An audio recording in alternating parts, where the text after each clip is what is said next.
Hey folks, what do you do when you have too many cherry tomatoes? You make spicy tomato jam. Our expert canner, Joe Lane, brought this recipe to me a few years back, and I never would have believed that something called tomato jam could be so tasty. Jolene, how is it that you came across this recipe, and what is it that you love about it? Yes.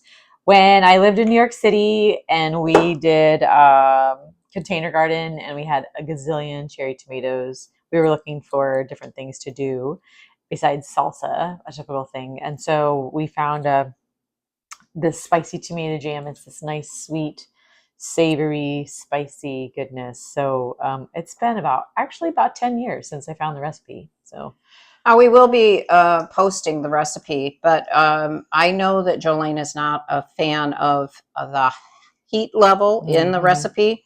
We cut that pretty much in half. Anything you'd like to say about that?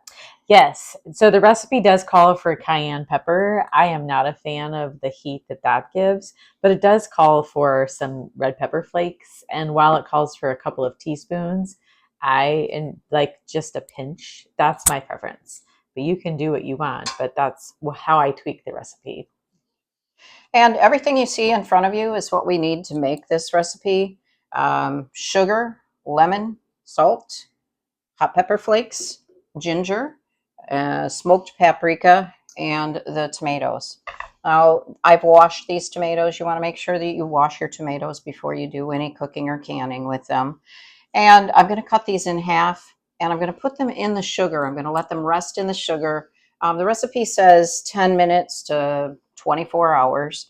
And some days when we make this, it's 10 minutes, and some days it is the 24 hours. It doesn't seem to impact the flavor too much to me, but you will see as the longer that you have the sugar in the tomatoes, the juicier it gets. Once the sugar processing is done, then we pour it into a pan with all the other ingredients and just simmer it until it becomes jelly-like. I will show you the process along the way. But for now, I think that's it. Anything you'd like to add? Yes, the lemon juice is very important because it's a tomato product. So the lemon, don't forget to do that. That makes it safe for canning. Yes. If you were going to eat this immediately, if you did a small batch just for friends, you could probably leave the lemon out, but I think it also adds a little bit of flavor to it. But definitely if you're going to can this, put the lemon in. All right. Great. Thanks, expert canner Jolene. You're welcome.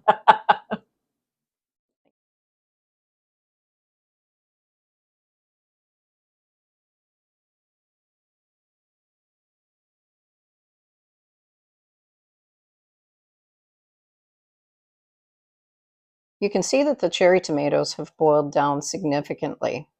They've also gotten quite thick, and they're very much a gelatin at this point. I made a triple batch, which meant that I had 6 pounds of cherry tomatoes.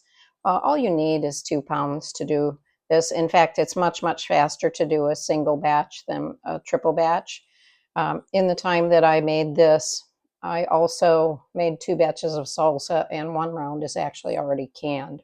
So it took quite a while, but if you just do a single batch, really takes 15-20 minutes, maybe a little longer to get it down to where you want it. I'm about to put these in jars. Once they're in the jar and the lids are on and they're sealed, I will be putting them in the water bath for 20 minutes. But I wanted to show you, these are jars that I did earlier this week. And each batch does about 3 or 4 jars. This is one we're enjoying. And I just wanted you to see what the jam actually looked like on crackers. I love this. I would have never thought I would. The smoked paprika really brings out a beautiful, beautiful taste in the tomatoes. As we said before, the recipe will be in the description. If you have any questions, please don't hesitate to ask. If you have any ideas on what to do with cherry tomatoes, let me know. Hope you're having a good day.